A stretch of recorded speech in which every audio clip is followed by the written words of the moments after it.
I love coming back to Montana, and I have a strong connection with all three of the care sites that are represented today. When Steve asked us to share, where were you born, I proudly said, St. Vincent's Hospital. I didn't add 29 years ago. My family was raised here, and I still have one brother that lives here. His name is Rich Hall. Some of you might know him. My mom was from Hysham, Montana. So when I would drive down on occasion to be at the care site in Miles City, I always would bow my head at that very holy place, which now the interstate passes. But when I was going as a kid, we went through the Hysham Hills and prayed the snow and wind was not too bad. Many a days it was. And I have family in Miles City. Their last name is Klein. My cousin, who went to heaven 2 years ago, was the last time I celebrated his life, that I was in Miles City. And then on the other end of the state, I was blessed to live for 12 years at the richest hill on earth. And it is indeed imbued in my heart a very, very special place. And so I feel when I come here that it is a homecoming, and it is a great privilege to tell our community story with you. There is a wonderful poet named David White who has a poem that goes like this: there is no house like the house of belonging, where we learn to love what it takes a lifetime to learn to love. There is no house like the house of belonging. And in a special way today, we belong together in the ministry of Jesus, in the healing ministry of Jesus.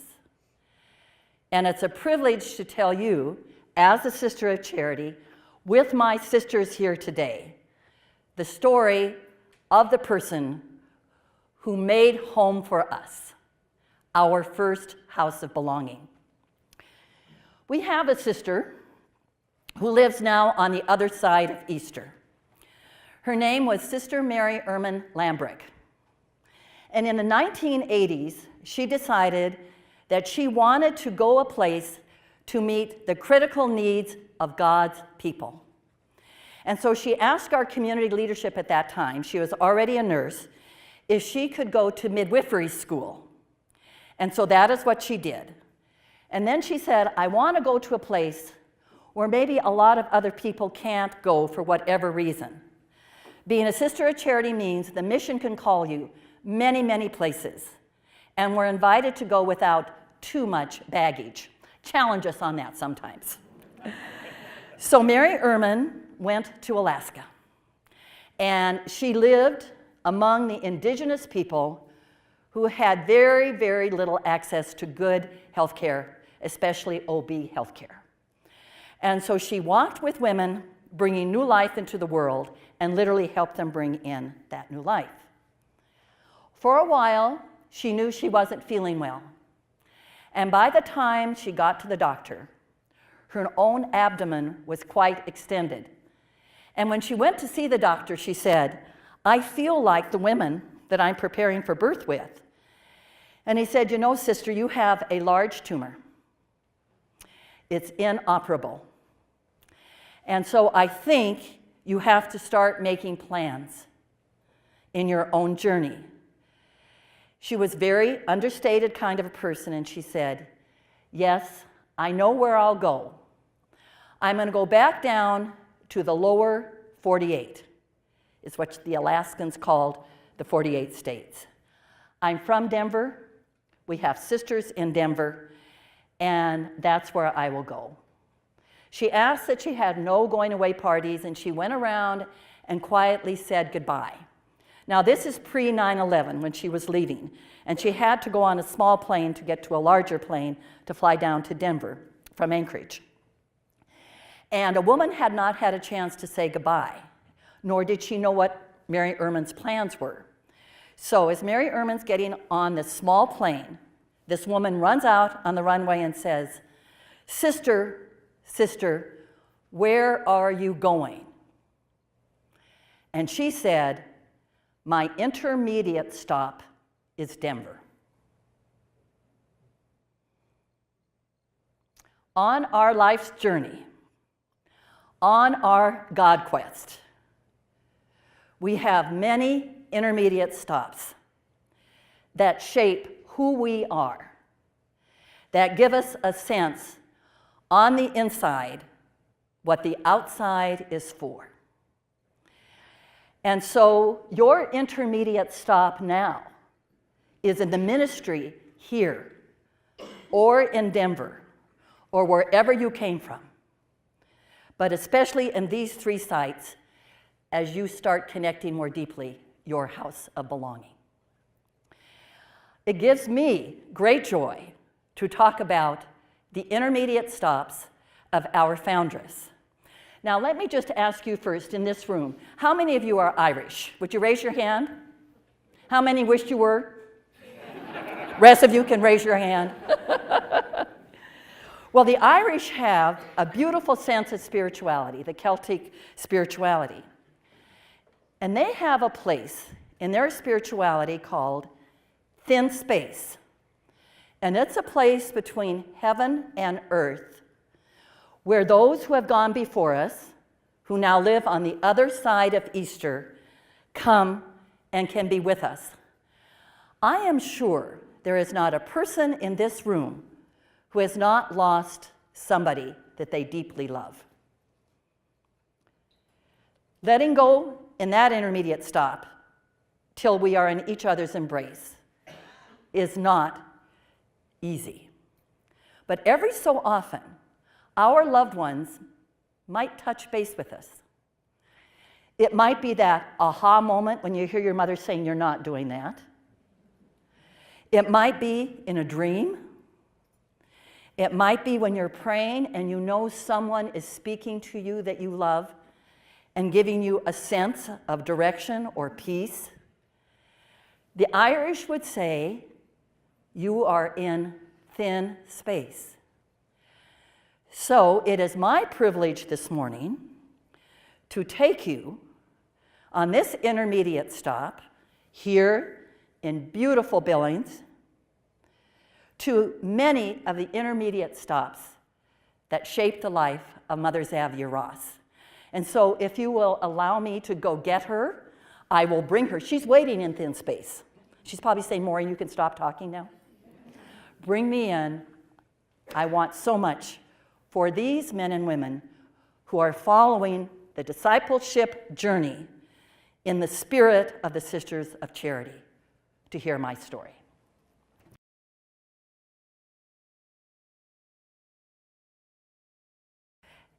As Sister Maureen said, it is wonderful to be here in the midst of very good company. And indeed it is. She said, stories tell us on the inside what the outside is for. And some days, I know your journey could be as hectic as mine was when I lived on this side of Easter. I had to keep reminding myself why I was doing what I was doing, so I could continue to do it with hope, creativity, imagination, and energy. I needed those gifts many years ago. You need them today, I know. So let me take you way back. I want you to meet my family, because our families shape very, very directly how we turn out. Be that good or not so good, it is our story. My name is Annie Ross. I was born November 17th, 1832, in Cincinnati, Ohio, which at that time was the entry into the emerging America before St. Louis was. Let me tell you a little bit about our family makeup. My father's name was Richard. Very loving, very strict. He was a Methodist minister. My mother's name was Elizabeth, and maybe some of you who can remember movie stars who are in heaven now, her last name was Taylor. And she was just as beautiful as the movie star that's in heaven now. I do think she's in heaven, I'm not sure. I was blessed, and I use that word facetiously, by 3 older brothers. And if you've survived older brothers, you know. My oldest brother is Joseph, my second brother, Taylor, my third brother, Peter, and by the time I came along, my folks were so delighted to have a daughter, they named me Annie, that they had another girl, and her name is Eunice. So we come from a family of 5. Loving, strict, lots of expectations to do the right thing. But my parents were very welcoming, and they said to us as we're growing up, kids, you can have any of your friends to our house. They are very, very welcome. Now, when I first heard this, I was about 8, I think about 8 or 9. But my father said, there is one group of people that you cannot invite to the house. And I thought, well, I wonder who that is. You're a Methodist minister? You preach God's word? Who would not be welcome in our house? And so I said, well, Dad, who is that?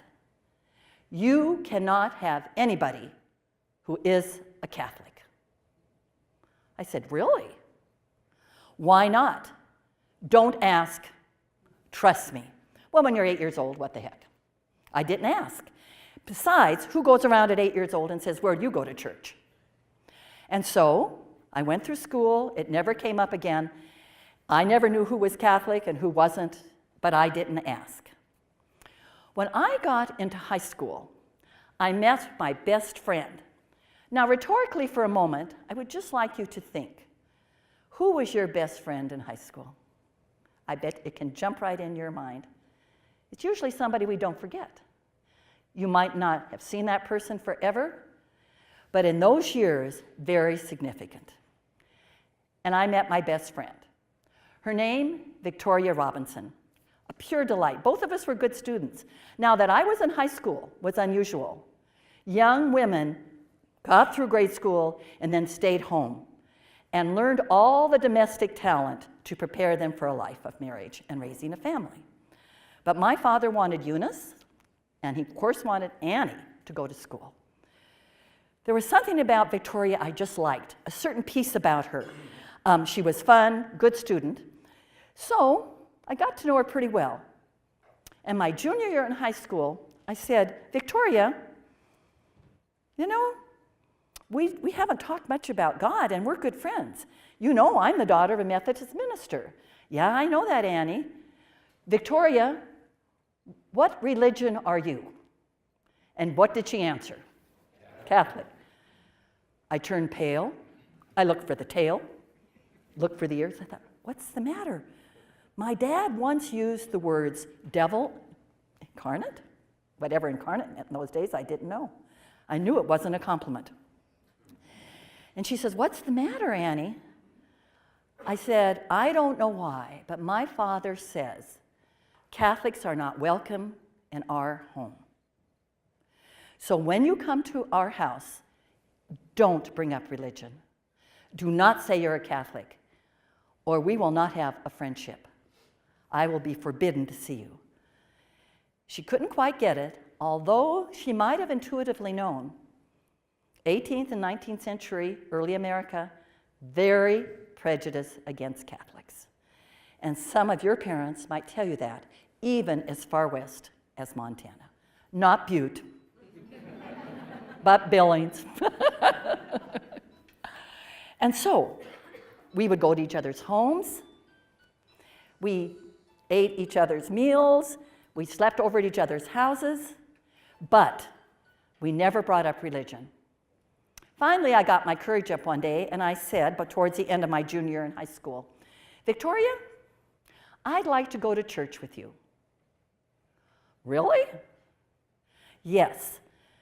What about your parents? Those of you who have teenage daughters or sons would be used to this response. I just won't tell them. I won't tell them.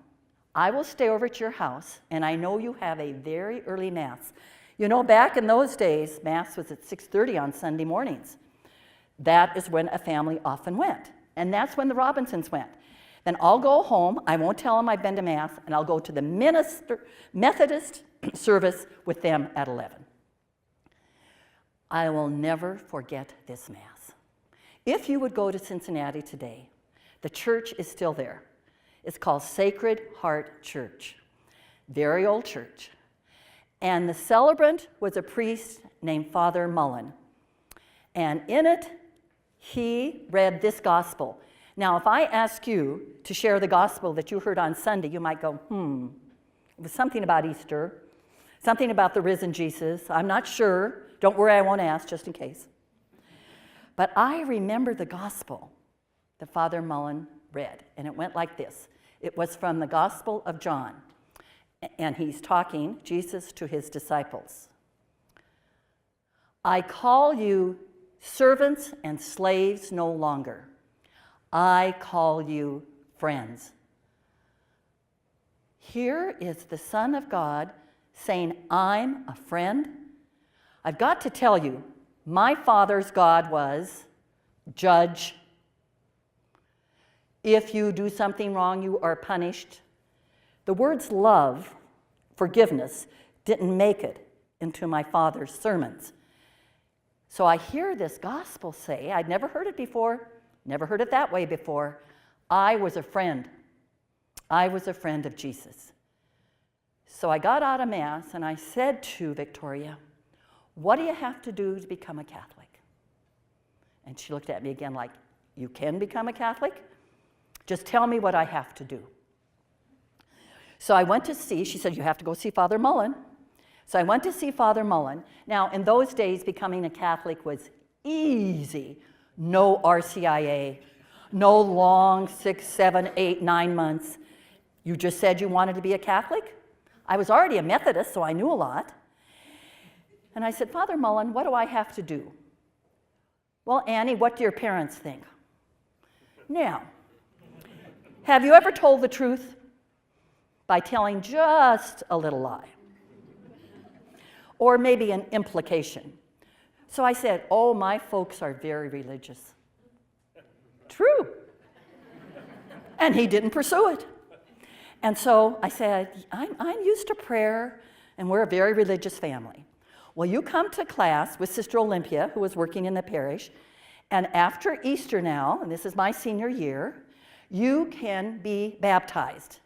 Just a little aside. If you wanted to become a Catholic today and were a Methodist, you would not have to be baptized again. But the Catholics in those days didn't want to take any chances. So you had to be, quotes, rebaptized. I always looked back and thought, they didn't trust God could do it, huh? So on this April afternoon, I stayed with the Robinsons the night before, and I went to the church with the Robinson family to be baptized. And Father Mullen said, well, Annie, isn't your family going to be here? You know, we're such a religious family that we have duties in the afternoon too in our church. That was enough. And I was baptized. I knew then that I would have to tell my family. And you know, when you're baptized as an adult, they say you receive these gifts of the Spirit, and one would be the gift of courage. And you would have to know my father to know how much I needed this gift. Every Sunday afternoon, we had a wonderful Sunday dinner, of which my mother fixed. Just a little aside about my mother. She was a very traditional woman of that day. My father ran the house, and the home, and the rules. She was sort of the love factor. But if there was ever a question on anything, she never made the decisions. My father did. This will come in now. And so I thought, well, we'll have this good dinner. My mom always fixes good food, and everybody will be in a good mood. And before Eunice and I would have to do the dishes, my brothers never did the dishes. It's like there came a sign with girls. They do dishes. They never helped. So my mom said, all right, Eunice and Annie, up and help with the dishes. And I said, I have an announcement to make.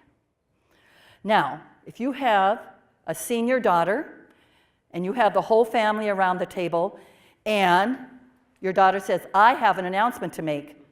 God only knows what could go through their heads. You think they'd be relieved.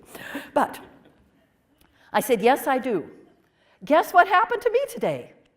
Well, they couldn't guess. I became a Catholic. I kid you not. You could hear a pin drop. And my father took his fist and he slammed the table and the dishes shook. And he said, you are not a Catholic. I forbid you to become a Catholic. I am a Catholic. I forbid you. And you may never leave this house to go to a Catholic church ever. And who got you into this? Was it your friend Victoria? And I meekly said, yes, she is a Catholic. And then my brother, who was 6'3", 180 pounds, stands up and says, this is Joseph, don't worry, Dad.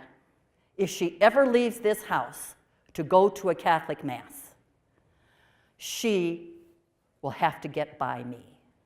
It will be over my dead body. And I looked at my mother. Help me with this. Not a word. Not a word.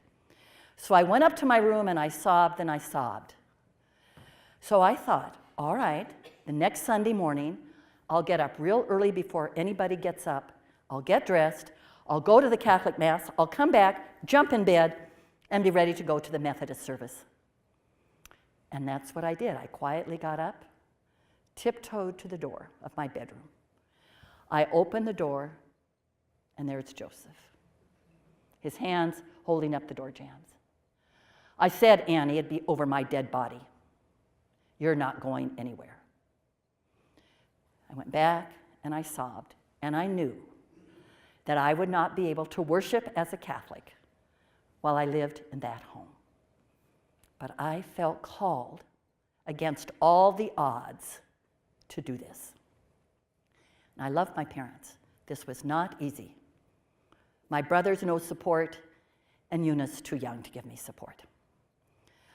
After we graduated from high school, I got a job in Cincinnati, and Victoria told me that summer that she had plans for her life. Now, we're only 18. So I said, what are you going to do? And she said, I've decided to become a sister. I said, well, how do you do that? And who's a sister? I met Sister Olympia a couple of times. She said, there is a community, the Sisters of Charity of Nazareth, Kentucky. It's in a town called Bardstown, Kentucky. And I'm going to go there, and I'm going to become a sister. How do you know? How do you know you're supposed to be a sister? That's a hard question.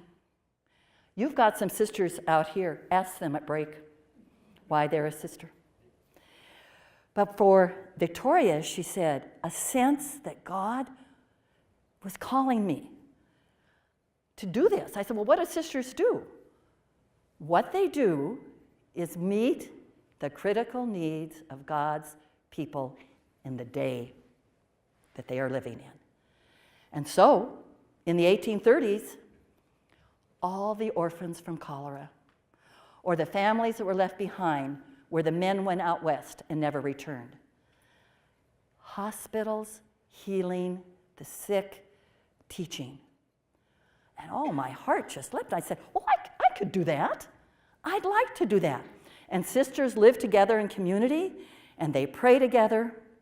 And the most important thing they do is tell everyone how special they are in God's eyes. That did it. I knew what I was going to do. So I thought, well, round two. I went home. Same Sunday afternoon scenario. I asked for everybody's attention again, and they're on high alert. High alert since I became a Catholic. And I'm sure they're thinking, oh, that nice boy down the street, if she'd just get married to him, he's a Methodist. I said, guess what I'm going to do? I'm going to become a Catholic sister. If I thought my father was enraged. This did it. The prejudice against Catholics was irrational and deep, and we know how prejudice can guide thinking and choosing. My father said, I refuse to give you permission. I refuse. And then he said in a very deprecating kind of a way, besides, what can a woman do? Women, can you believe that? But that was the lens of the 19th century. What can a woman do? Well, then I started saying what sisters do. He'd have none of it. Nope, be quiet, Annie. You may not, I refuse. Again, I looked at my mother. Please, please. Nada, nothing. I had a sense her heart might be breaking for me, but that didn't help. So I went upstairs and I thought, what can a woman do? What can this young woman do? There's only one thing I can do. And so, on a hot August morning, I got up, weekday, to be sure Joseph wasn't guarding the door. I packed a small bag of my clothes. I had some of my own money because I was working. And I left my house. I never said goodbye to anyone. I would never say goodbye to my father. I wanted to tell my mother. But I thought she'd tell my father. Wouldn't tell my brothers. They'd run to my father. And Eunice was a chatterbox. She did look at me funny when I gave her a little hug the night before. I just left. And as I walked down to the riverboat at the pier in Cincinnati, I thought, when they get up in the morning, what are they going to say? Are they going to laugh? Are they going to cry? Are they going to look for me? What's going to happen? So, on that hot August morning, I got on a steamboat and I went to Louisville, Kentucky. And from Louisville, I got on a stagecoach and I went to Bardstown. And I went up to the door and I knocked on it and I said, I'm here to become a sister of charity. They didn't know who I was, but it was pretty simple in those days. I was invited in, and they said, well, why do you want to be a sister? Well, you know Victoria, she just came 6 months ago. Oh, we know Victoria, she might have talked about you. What do your parents think? You didn't have to have a signed piece of paper then. They're a very religious family. Well, let's give it a try, Annie. Let's see if you belong in the Sisters of Charity of Nazareth. And so I put on a habit, very much like this, and started the journey. Never touched base with my parents. Of course, I didn't hear from them. I didn't know if they knew where I was. After I was in process, we call it, for 6 months, I got a new name. My name was Sister Xavier, named after a great Jesuit saint named Francis Xavier. And he was a missionary to the East Indies, so I thought, ooh, that bodes well. I might be a missionary someday. And so I took the name Sister Xavier, and that's when you put on the cap a sign of religious dedication. And I thought, oh, I'm on my way. Now, my heart was not totally healed, because you don't do something like I did and have it all come back together. But I had a sense of peace that this was right. A couple of days after I received the habit and the name, Sister Frances, who was in charge of, we call ourselves novices, she came and she says, Sister Xavier, you have company. I do. I don't know anybody in Kentucky. Nobody traveled in those days. My family's in Ohio. I wonder if my family's here. And my heart leapt for joy. They found me, and they're here to tell me that it's all okay. And she says, your guests, and I said, who are they? And she said, oh, I'll let you discover who they are. So I'm walking down the hallway to the living room where they are waiting, and I hear my mom and dad's voices. I am so excited. Remember a time when you haven't seen your parents for a while and how you feel. And I remember running into the living room where they were. And I looked at my father, whose face got the same look that he had when I told him I was becoming Catholic and a sister. And he walks up to me and he takes my cap and he rips it off my head. And he said, you take off those ridiculous clothes. You are coming home with us right now. Again, I looked at my mother. She is sobbing, but not speaking. I start sobbing. I don't want to go.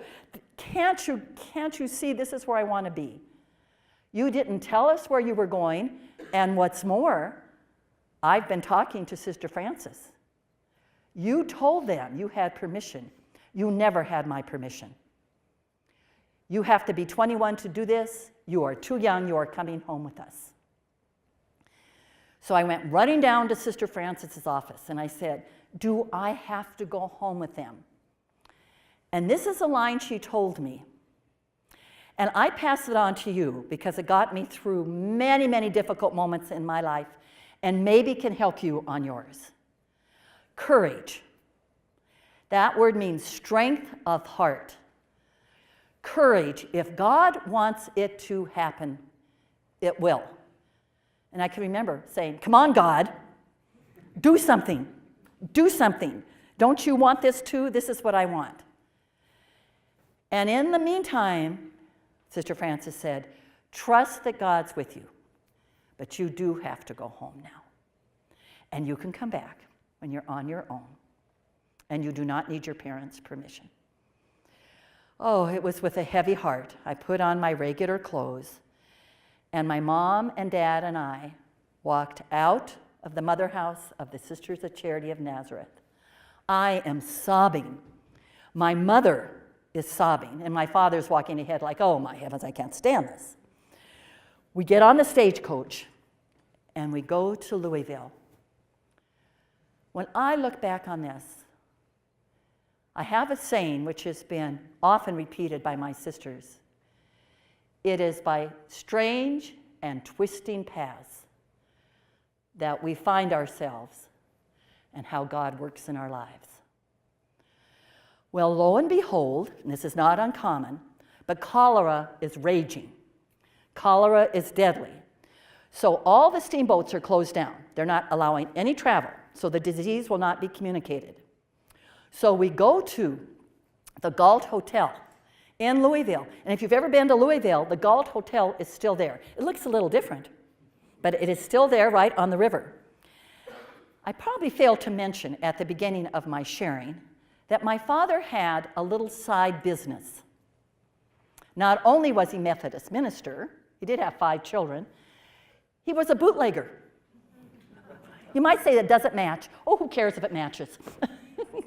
He knew people in Louisville who were fellow bootleggers. So we're all staying in a small hotel room. His wife is sobbing. I'm sobbing. And he said, I'm going out for a while. I will see you when I come back. I suspected he went to have a couple beers. So my mom and I were just sitting there sobbing. This is the miracle. Now remember, I described how my mother was. She said, Annie, let your feet take you where your heart is. Let your feet take you where your heart is. You know where my heart is, Mom. Are you telling me I can go? And she said, go now, before your father gets back.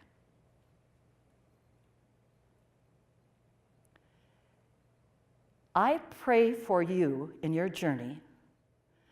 Your feet have brought you here to this day, to this wonderful state of big sky, prairie, and mountain,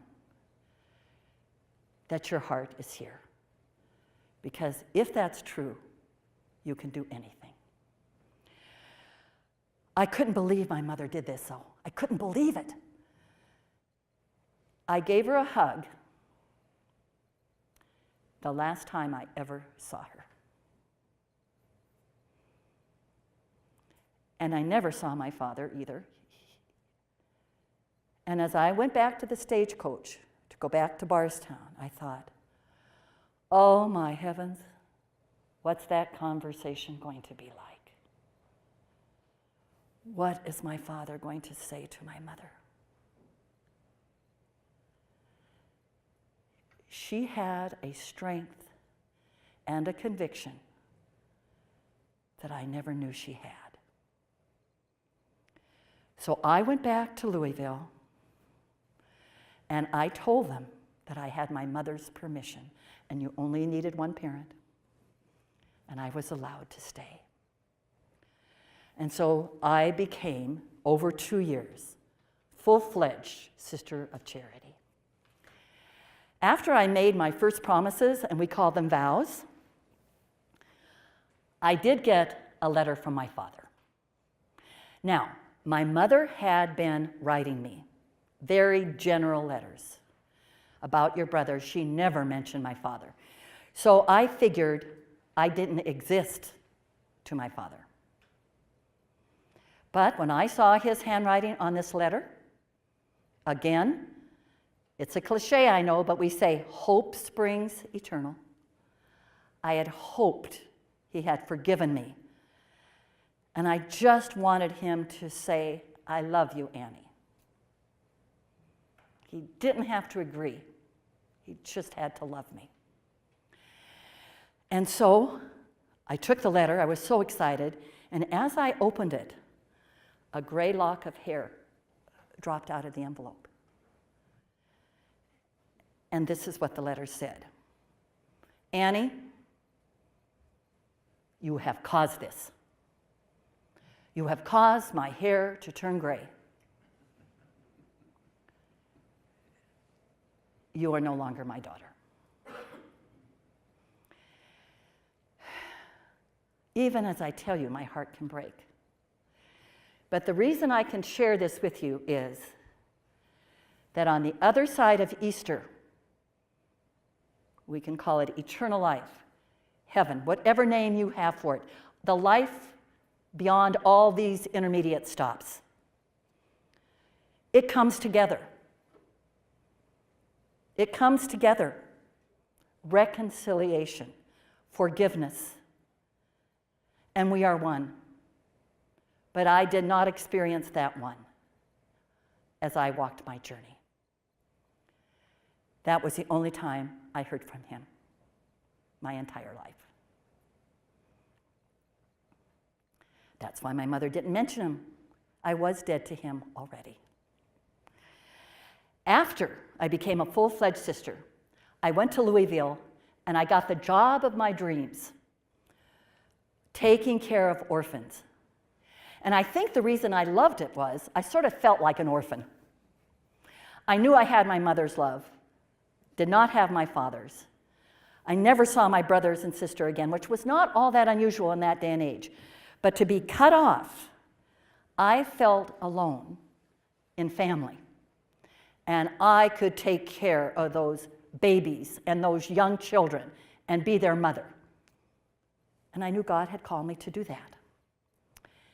After doing that for several years, the bishop of Bardstown, Louisville, got a letter from the bishop in Nashville. His name was Bishop Miles. And he said, I want sisters in Nashville. Can you send me 4 or 5? And so, the superior, Mother Mary Catherine Macaulay, what's her name, came and said, can I have 5 volunteers?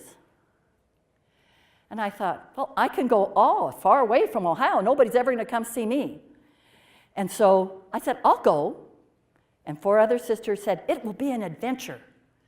And so we traveled We got permission to go. You had to get permission. We were still Sisters of Charity of Nazareth, but we would go to Nashville. And what did we do in Nashville? We were asked to build a hospital, to build a boarding school, especially for girls, to build an orphanage, and to take care of any person who needs God's care. Now, we did not have a lot of money. I hear we have the foundation people here. We did not have a foundation. But we had a mission and we had a story. And you might call this the roots of foundation. I started going around with the other sisters in Nashville and saying, we want to do this, we want to do this, we want to do this. Now, there wasn't that much money in Nashville to build everything. So, what is a woman to do? I go see the bishop. This is Bishop Miles. And he has a vicar. I've never liked this name. I shouldn't have trusted him. His name was Ivo Schlatt. And Ivo was from Belgium. And not a very agreeable character. But Bishop Miles said, Ivo will co-sign a note with you. And you will pay half the loan off every month. We'll get the bank to give you the money. And the diocese will give you the other half to pay the bills. That went on for over a year. In the meantime, Bishop Miles said, why don't you become your own religious community? Let go of Nazareth and become the Sisters of Charity of Nashville. That was hard because we had to break off from our friends. And by the way, Victoria wasn't one of the 5. She stayed behind. So I said, yes, I think we can become a new community. We'll be the Sisters of Charity of Nashville. And they elected me as head. Now, when you're a leader, and all of you are leaders here, you know that sometimes the challenges go beyond what you think you can do. And so, Bishop Miles, until this day, I'm not sure what happened. Some historians say he had a nervous breakdown. Whatever the case, I've never trusted bishops since, I must tell you. I had to learn to do it, but this is what happened to me. He kicked Father Ivo out of the diocese. He had a fight with him. And there went my co-signer of the loan out of the diocese. And so I go to the bishop and I say, okay, I have my half of the loan to pay. What about yours? And he said, I didn't sign it. I will not honor it. What is a woman to do? What is this woman to do with a small band of sisters, but supporting a hospital, a boarding school, an orphanage? There was only one thing I could do, and this broke my heart. I had to let go of everything and sell everything. I had to sell the property. I had to sell every bread in the orphanage. I had to sell every book in the school and every teacup in the girls' academy. We taught them to be ladies, you know. And at the end, I went to the bank and I paid off our loan. But we did not have a ministry and we did not have a home.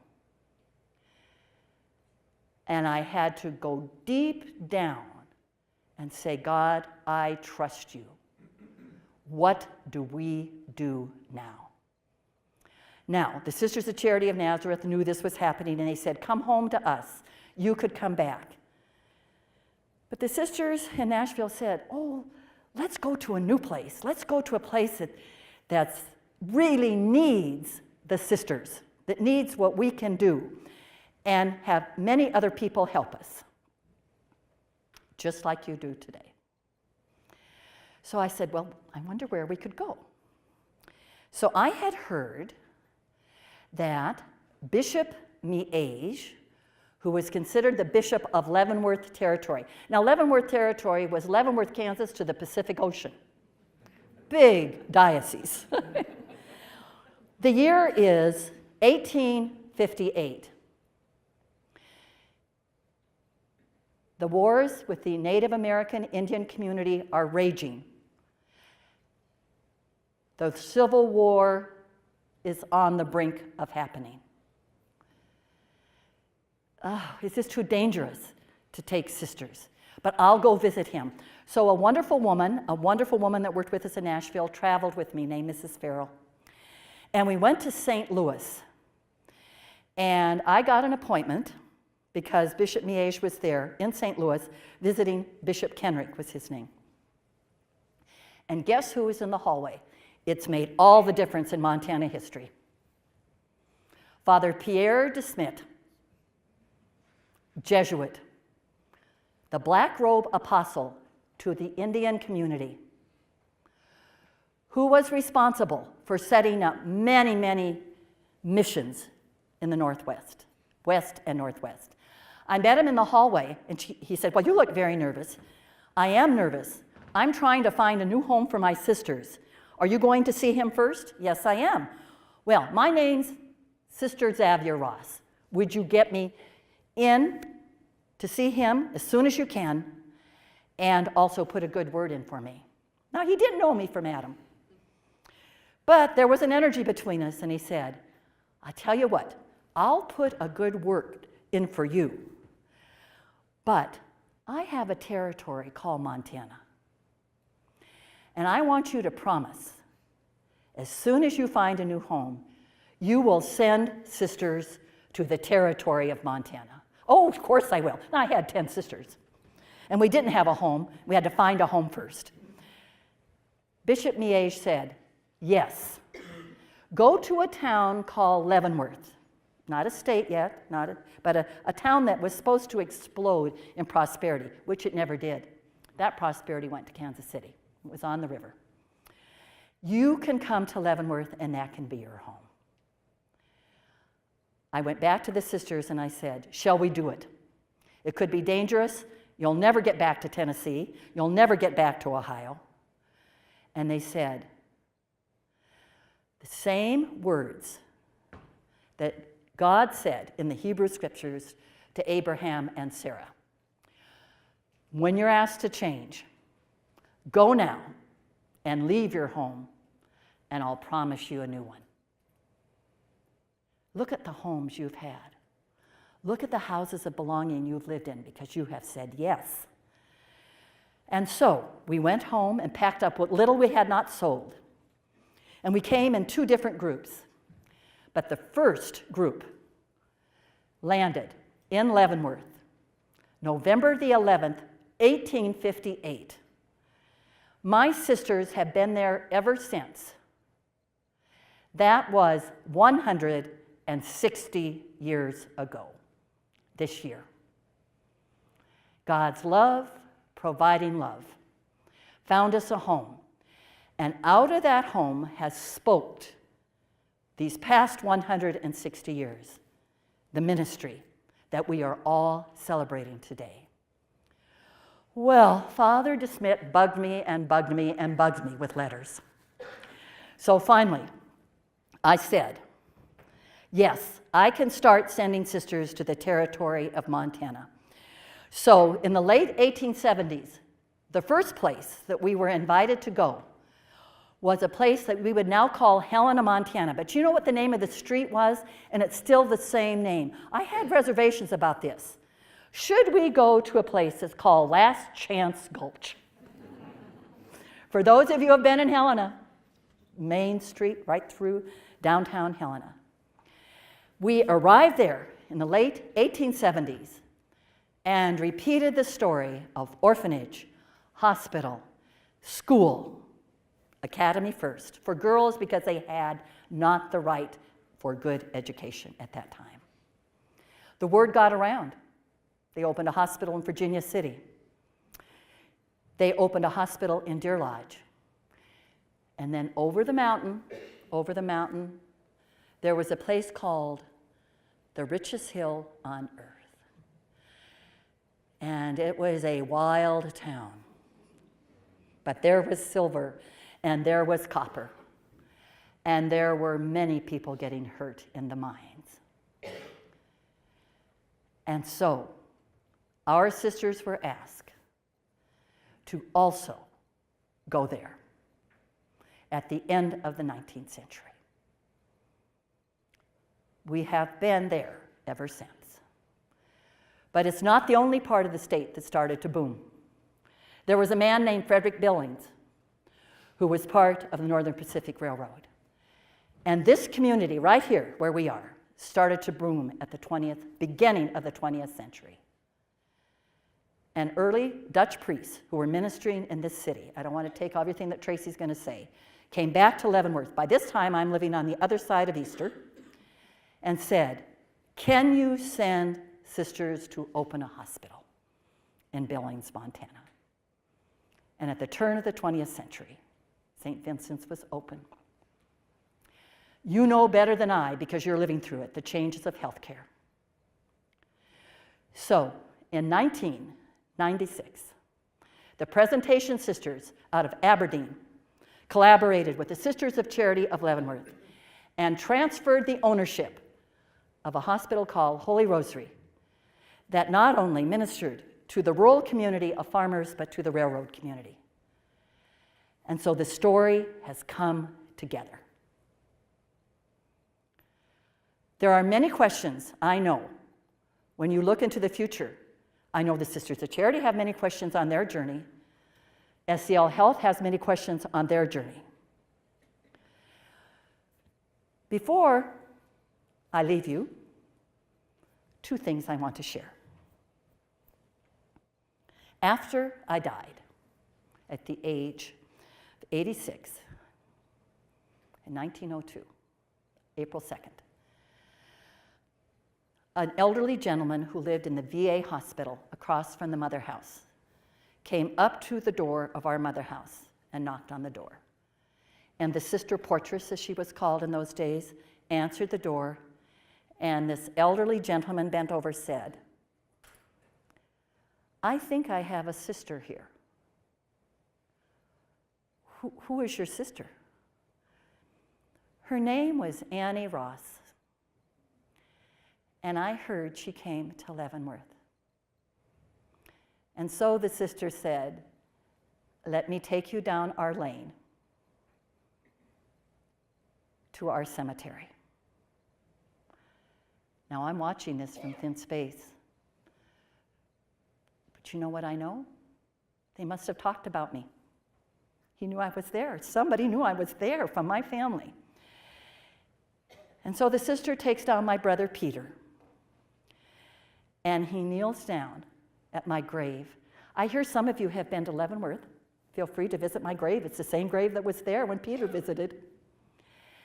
And I thought from thin space, I almost heard him say, "I found our Annie." On my deathbed, in many ways, I have said this line, and I pass it on to you. No matter what the challenges, always look forward to the good that is yet to be. As I stand here in this thin space, I am so grateful for men and women like you. You've taken the spirit, my spirit, and the early sisters that were with me, and you are pioneers in a new way. I know there are not as many sisters as maybe you were used to, either growing up. We started small. Margaret Mead said, "Never underestimate what a small group of people can do." But we do not do it alone. I rejoice that you carry on the spirit of the Sisters of Charity of Leavenworth, for it is combined with your spirit, and a new spirit rises in this wonderful, wonderful territory of Montana, where you touch God on the mountaintops and you touch him on the plain, and he's here, she's here in the middle. I leave you to continue the mission and ministry. Amen.